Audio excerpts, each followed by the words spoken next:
Bon, maintenant pour le dimensionnement, on va dimensionner le truc du haut vers le bas. Voilà. Donc je vais commencer d'abord par le R plus 2. Et je rappelle encore que pour la dalle pleine, on aura à faire ça complètement ailleurs. Donc on a deux dalles pleines. Nous avons la dalle pleine au niveau de la caille d'escalier. Et nous avons la dalle pleine au niveau de R plus 1. Ok. Je vais commencer d'abord par cette poutre. Comme avant de commencer, je vais essayer de faire ceci.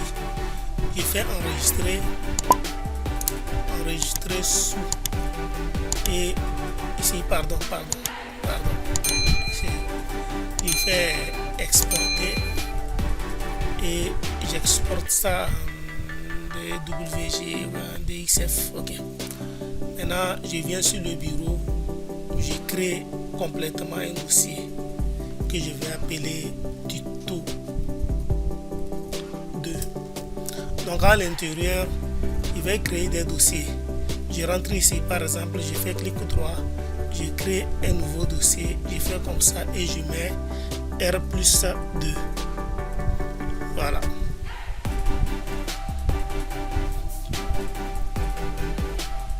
Voilà. Et je fais comme ça. Comme ça. Donc une fois que cela fait, j'ai enregistré le truc en fichier AutoCAD. Je viens sur mon bureau. Je vais chercher où est-ce que je l'ai créé. Tuto 2.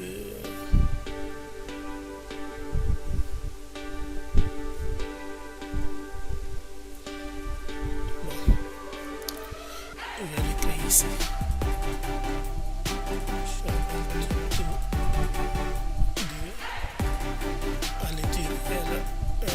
J'ai créé R plus 2. Voilà. Je vais maintenant venir, je fais enregistrer, exporter. Je cherche tuto 2, R plus 2 et je mets ici R plus 2. Voilà. Donc une fois que cela est fait, je viens, lui j'en ai plus besoin, je rentre dans tuto de R plus 2 et j'ouvre le fichier AutoCAD. Donc pourquoi, au fur et à mesure que je vais évoluer en même temps, je vais essayer de faire en même temps les plans des éléments en question. Voilà, donc voilà ce que ça m'amène. J'ai ça. Je peux taper juste calque.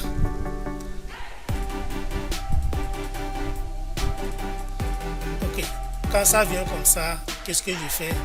Je viens, j'ouvre un nouveau fichier AutoCAD. J'ouvre comme ça. Donc c'est dans ce fichier que je vais amener tout ce que je vais utiliser.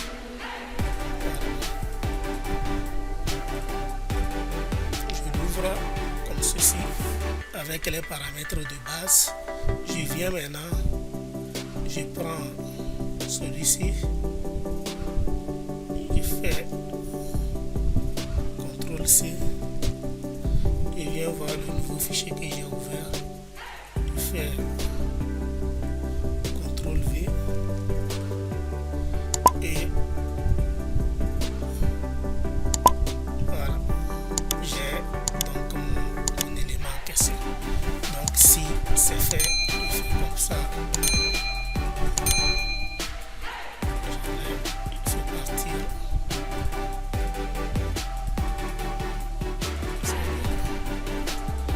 Voilà. Et lui maintenant je vais essayer de l'enregistrer. Voilà. Je vais l'enregistrer dans le bureau. Pourquoi je le fais? C'est pour pouvoir utiliser les paramètres et par défaut du logiciel AutoCAD que je l'ai copié 2 fois. Voilà. R2DWG. Donc je l'enregistre. C'est bon. Bon, pour les calques, je peux juste taper sur calque. Je viens sur calque, je vois la grille. Quand je vois la grille, je peux la désactiver. En attendant, je n'efface rien, je désactive seulement. Voilà. Donc, par rapport à ce que j'expliquais, je vais juste prendre la lettre et je viens faire ceci. Je mets poutre 1. Voilà.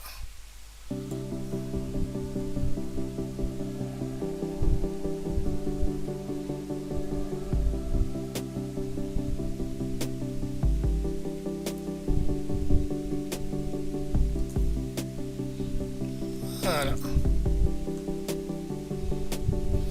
Il faut déjà désactiver le mode d'accrochage.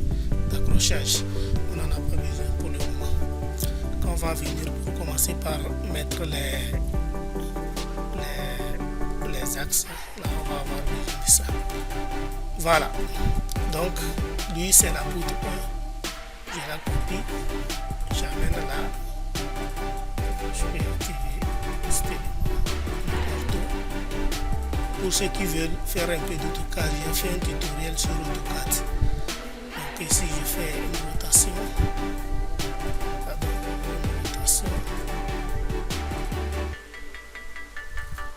J'active ça. Je vais déplacer.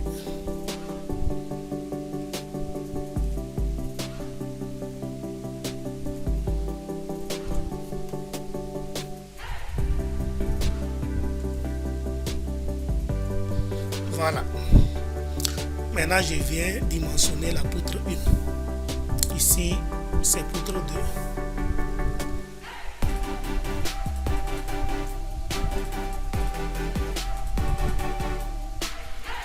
Voilà. Je réduis AutoCAD. Je vais à ce niveau. Je commence par la poutre 1. Je la sélectionne. Je viens dans calcul. Dimensionnement des éléments VA. Je décoche tout ça là. Je garde prendre en compte la sélection et je vais là.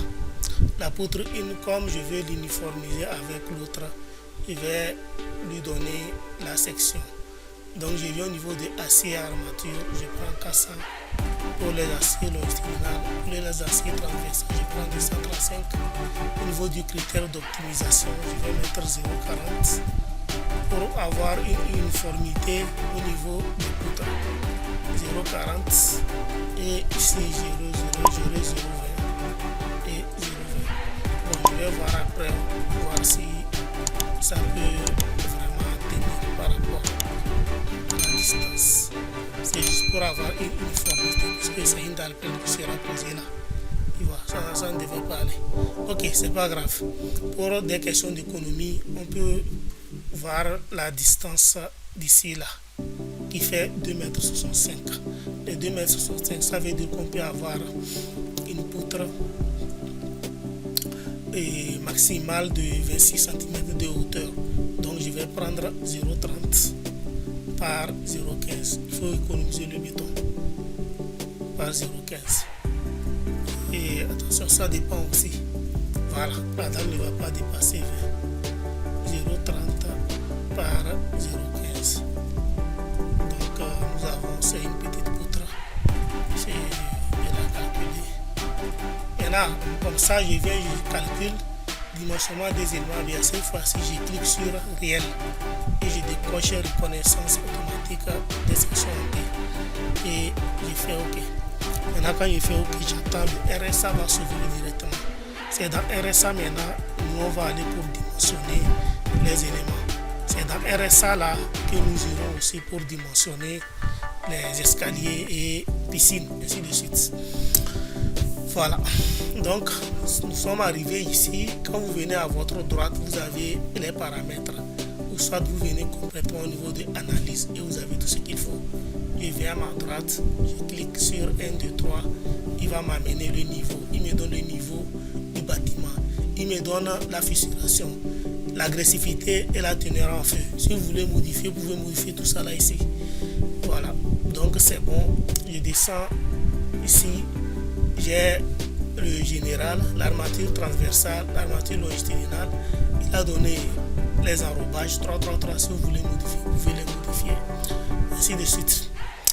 Et je vais au niveau du béton. On utilise un béton de résistance caractéristique 25, donc c'est un béton B25. On peut le garder comme ça, assez longitudinal.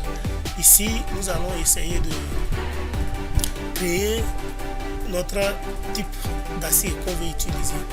Moi, j'ai déjà créé ça, donc je vais juste vous montrer comment ça se fait. Et supposons que dans ma poutre, je sais que je vais utiliser des aciers 12, 14, ainsi de suite. Il y a autre chose très importante que j'ai oublié de faire. Et vous venez dans Outils, préférence de la tâche. Vous allez au niveau des normes de conception. C'est bon, vous cliquez, vous voyez ici. Il faut que ici soit en BAL 91 modifié 99 parce que nous sommes en Afrique. Nous avons la géotechnique qui est DTI 13.12. C'est bon. Je clique sur le plus. Quand je clique sur le plus, le truc va sortir, j'ai charge. Quand je vais au niveau des charges, il y a la pondération. C'est très important cette pondération. Si vous ne la changez pas, il y a certains trucs que vous ne pourrez pas utiliser. Donc je clique sur la pondération. Je prends le BAL 91. Voilà, je pense que c'est fini. Je vais au niveau du maille. Les mailles, c'est la qualité des résultats que ça va donner. Je vais prendre normal. Si vous prenez maille fin, vous aurez, et je dirais par rapport à la rigueur du logiciel. Donc je prends maille normale et voilà, il fait OK. Je reviens sur analyse, option de calcul et cette fois-ci je viens ici. Supposons que je vais utiliser les barres de 14 et les barres de 12 au niveau des aciers longitudinales en bas inférieur. Donc je décoche le tout, je choisis 12 et 14. Je viens ici, je fais double clic, je mets 400. C'est bon, ça c'est la résistance. FE. Maintenant, et je vais au niveau de l'acier transversal. Bon, c'est de 235. Et c'est les barres de 6 on va utiliser. Acier additionnel, si je veux faire la même chose, je choisis 12 et 14. Je fais double clic ici, je mets 400. Et le tour est joué. Je choisis 400, je choisis 12 et 14. C'est bon. Acier général, béton, acier longitudinal 400, acier transversal 600, acier longitudinal, armature additionnelle 400. Quand je finis, je viens ici, je fais enregistrer sous. Je lui donne un nom, je vais l'appeler poutre 2. Je fais enregistrer. C'est bon. Et quand j'ai fini, je fais OK. Maintenant, je viens, je calcule. Donc, quand je calcule, ça veut dire qu'il a accepté. Donc maintenant, je vais essayer de... Ici, j'ai la poutre. Ici, j'ai poutre schéma de la charge. Ça, c'est le schéma de la charge que j'ai appliqué. La charge est plus importante au milieu. Nous avons ici le diagramme de la poutre. Voilà, nous avons ici la flexion.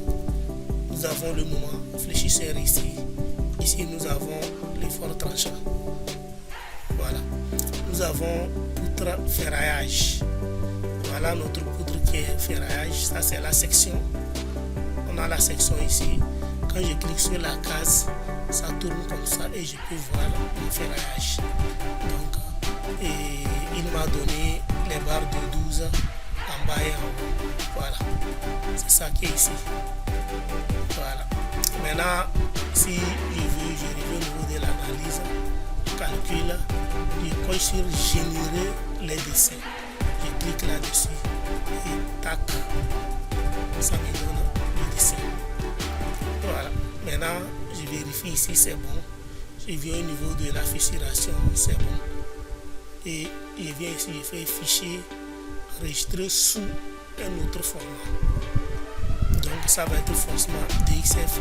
Je vais chercher mon dossier que j'ai créé, tuto de R+2 et je vais appeler ça poutre 1.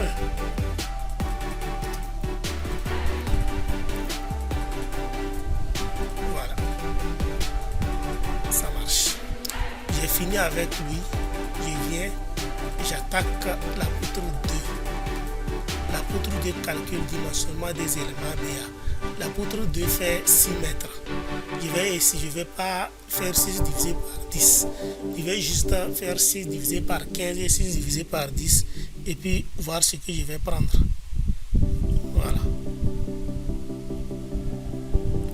Donc si je fais 6 divisé par 15, ça me donne 0,40. Donc ma poutre va se situer entre une hauteur de 40 et 60. Donc je vais prendre 50. Donc je mets 0,50 ici. Je viens là, je mets 0,50. Je vais ici, je vais prendre 20. Je prends 20. Et je calcule voir. Attention, je reviens sur l'estimatif. Je calcule, il a accepté. Calcul, dimensionnement des éléments BA réels. Prendre en compte la sélection, je clique, je fais ceci et je dis oui. Il va m'amener ici.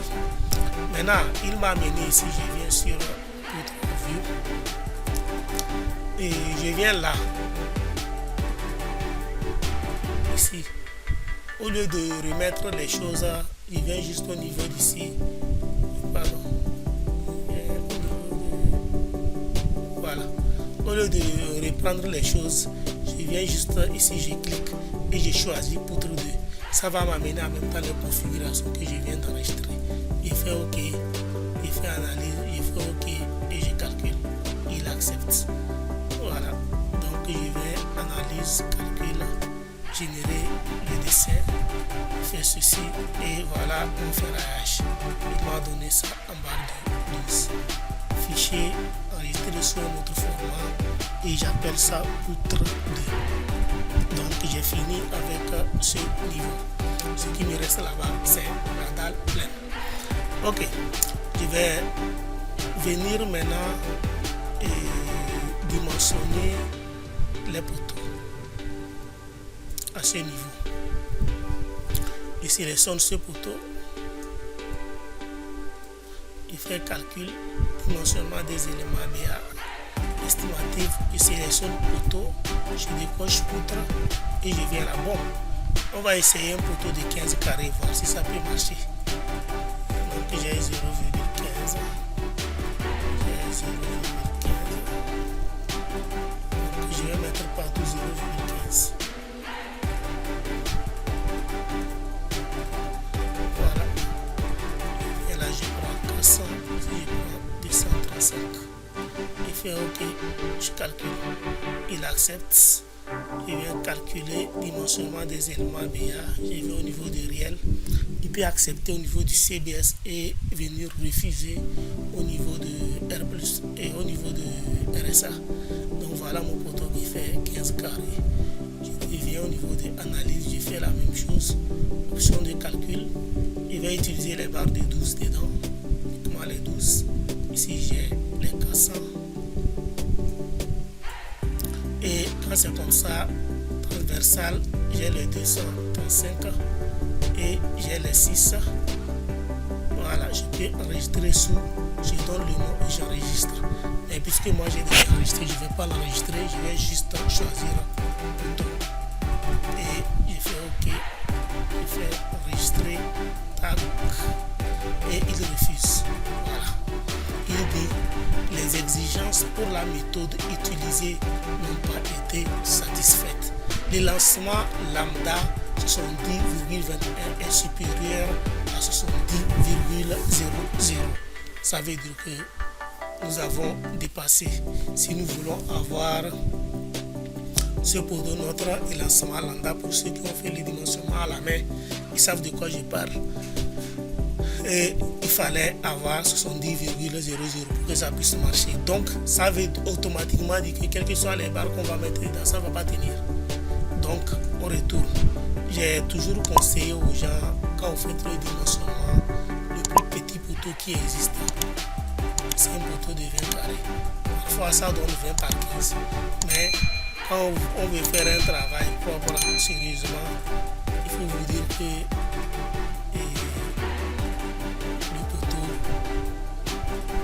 c'est juste ça. Donc à partir de maintenant, tous les poteaux que je vais dimensionner, le plus petit sera 20 carrés. Voilà. Je fais OK. Je fais comme ça, c'est bon. Ça veut dire c'est confirmation. Ça veut dire c'est information. Ça veut dire c'est pas bon, erreur. Et ça, avertissement dangereux. Donc, calcul, dimensionnement des éléments BA.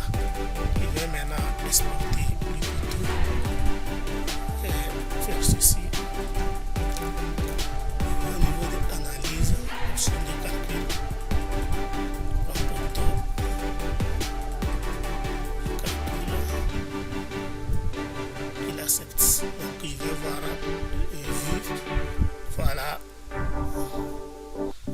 Voilà. Notre poteau ferraillé. Quand je clique sur la petite case, voilà notre poteau qui est ferraillé. Et c'est en barre de 12. Voilà. C'est très très important. Ok. Et le résultat. J'ai oublié de sortir les notes de calcul. Je vais sortir au moins une note de calcul pour vous montrer à peu près comment ça s'enregistre ces histoires-là. Donc supposons que nous avons notre poteau. Nous venons d'analyse. Je prends une note de calcul. Je fais OK. Et je vérifie. Il ne faut rien avoir de rouge dedans. S'il y a rouge, il faut revoir. Je fais enregistrer sous. Et je vais chercher du taux de plus de. Je mets note poteau. Puisque je vais essayer de les arranger après pour en faire un document. Voilà, c'est fini. Donc, je reviens là. Je fais analyse, calcul et je sors mon poteau qui est là. Il y a 4 barres de 12 dedans. Je fais fichier, enregistrer sous un autre format. Je mets poteau. Donc j'ai fini avec le R+2. Ce qui reste là-bas, c'est la dalle pleine que nous allons faire à la fin. Merci beaucoup.